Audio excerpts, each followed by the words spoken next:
ABC 7 News starts with a breaking news alert. And good morning, I'm Rob Wells with an ABC 7 breaking news update. President Biden now in Tampa. He's surveying damage from Hurricane Milton and is expected to speak shortly from St. Petersburg. Hurricane Milton, of course, touching down Wednesday night as a massive Category 3 hurricane. Our Rick Adams is live there now. And Rick, good afternoon and good morning to you. What can we expect from the president's visit? Hey, Rob, good morning. Yeah, the president is starting to make his way here. He's right back there, and he should be making his way here momentarily, and he'll be speaking in just minutes from what we're hearing. Meanwhile, as we've been talking about the last several days, cleanup from Hurricane Milton, it continues. More than 100,000 on the Suncoast still without power.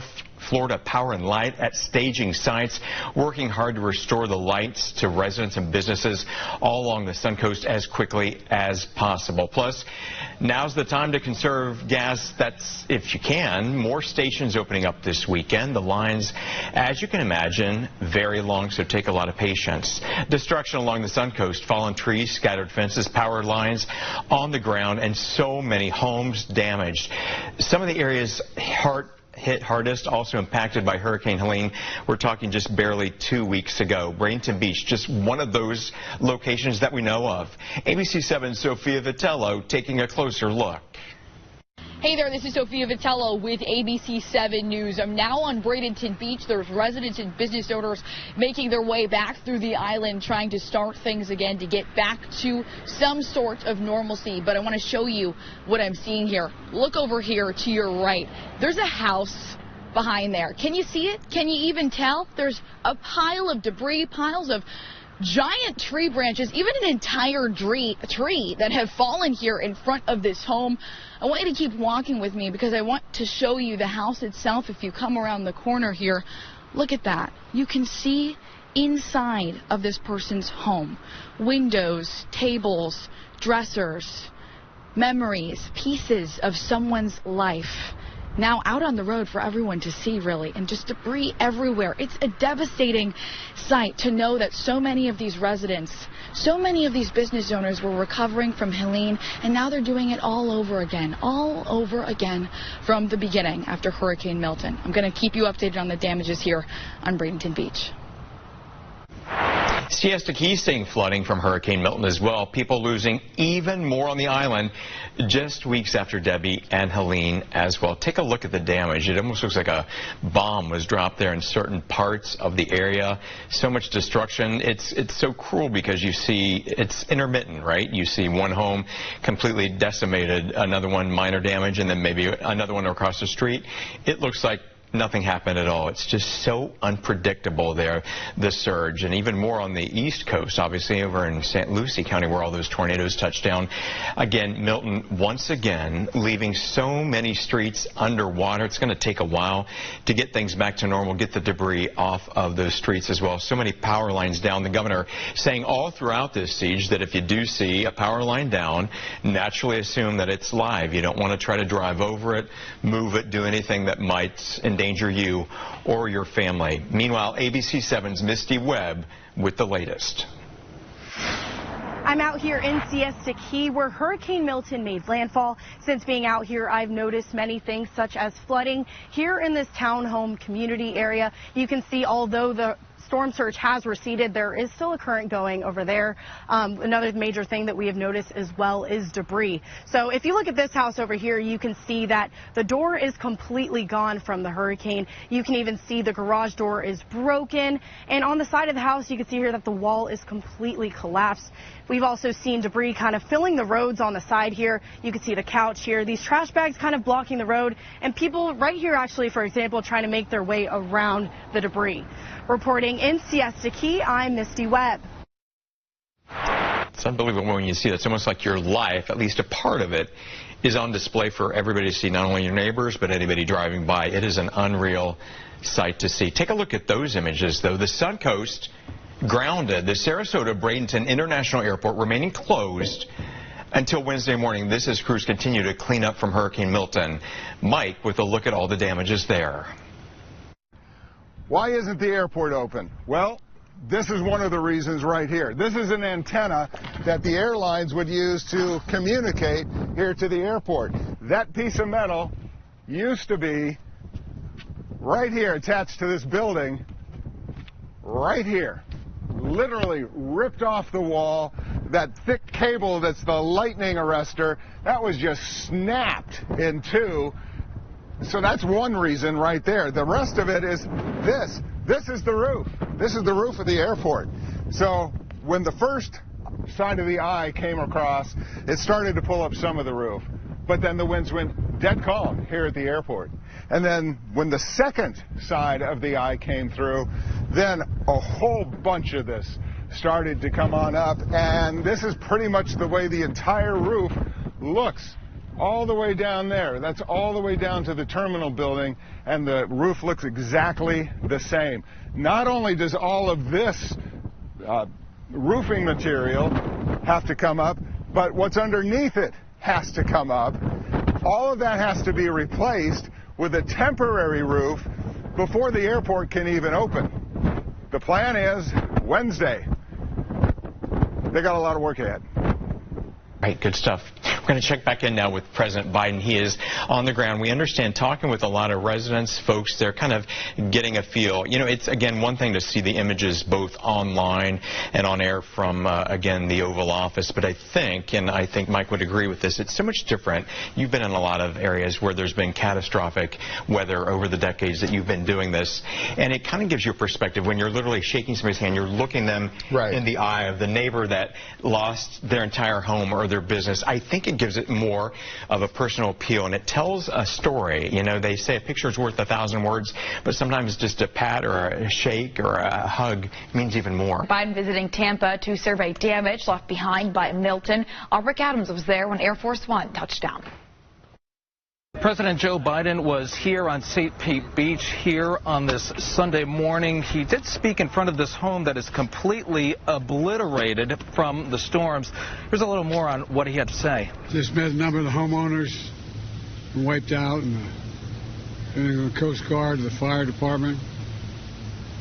It's a hell of a deal. President Joe Biden not mincing any words on the devastation he saw in St. Pete and in Tampa. He and other officials doing a flyover in Marine One, getting a full scope of the destruction from Hurricane Milton and Helene. I spoke with first responders.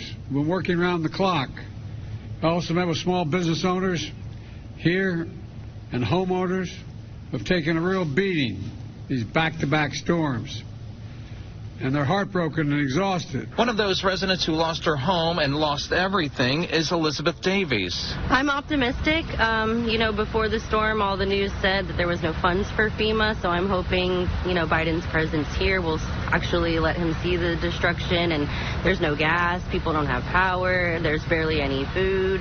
So I'm hoping that turns it around and they do get funding, because a lot of people need help. The president says Floridians will bounce back from this and are resilient. He says resources have been pouring in, and they will continue to do so on a federal and state level. FEMA has delivered 1.2 million meals, over 300,000 liters of water, 2 million gallons of fuel, and so far we've installed 100 satellite terminals to restore communications in impacted areas so families can contact their loved ones to be sure everything's okay. And it certainly will be a long road to recovery for folks up and down the entire coastline, but the president is saying they will continue to help on a federal level any way they can. Reporting from St. Pete Beach, I'm Rick Adams, ABC 7, your local station.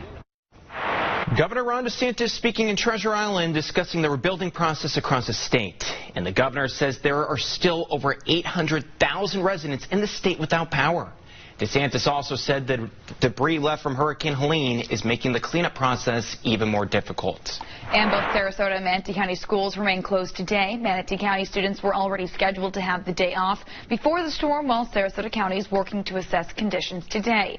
Both hope to have students back in the classroom sometime this week. Our crews are converging on some of the hardest hit areas that have been impacted not only by Hurricane Milton, but also Hurricane Helene.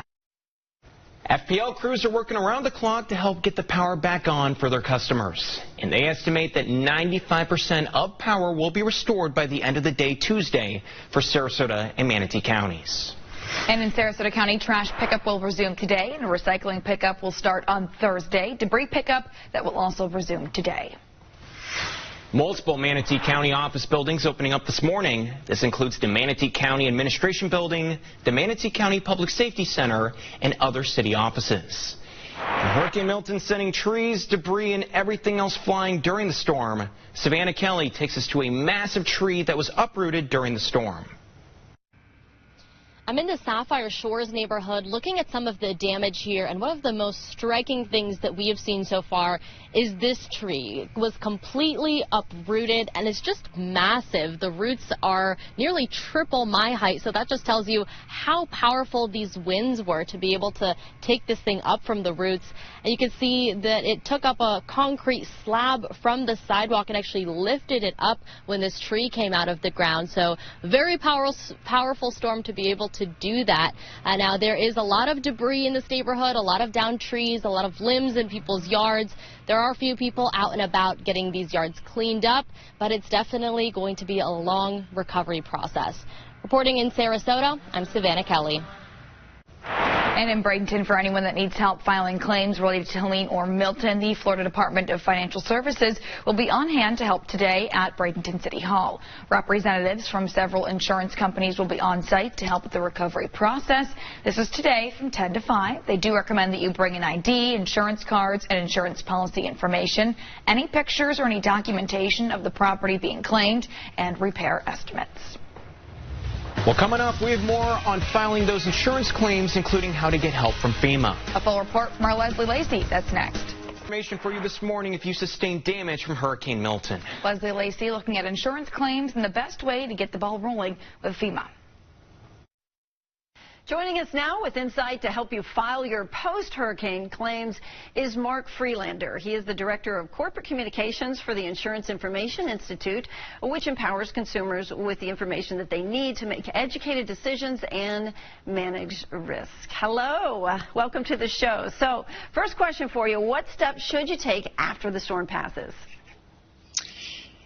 First of all, we always say safety first. If you're able to get access to your home, try to capture the damage with photos or video, and then begin the claim process. Many insurers now have mobile apps where you could file the claims on your phone. Makes it really simple to start the process. But you want to start the claim process as soon as possible with your insurer. If you have problems reaching your insurer, call your insurance agent, whatever the easiest way is for you. But mobile apps are a great way to get the claim process going. And talk to us about FEMA. FEMA versus insurance. When would FEMA kick in for those who already have insurance policies? Number one, FEMA is not insurance. You could never guarantee you're going to get access to any emergency funds from FEMA. So that's why insurance is so important. But if you do need FEMA help, typically it will cover above what you have in your insurance policy. That's actually a change in their regulations. So FEMA will provide some funding above what your limits are on your insurance policy if you're underinsured. But once again, it's better to have financial protection through insurance than assume you're going to get some help from FEMA. I'd like to know, we're expecting a pretty busy season. So how have insurance companies changed to become more prepared for another active season? After going through Hurricane Ian and seeing some of the problems insurers had with staffing in terms of handling claims, insurers today are in a better financial position than they were 2 years ago, and they are in a better position in terms of handling claims, having adjusters ready to assist you once you suffer the loss. So I think they basically have upgraded their procedures, which will be much smoother than some situations we saw after Hurricane Ian.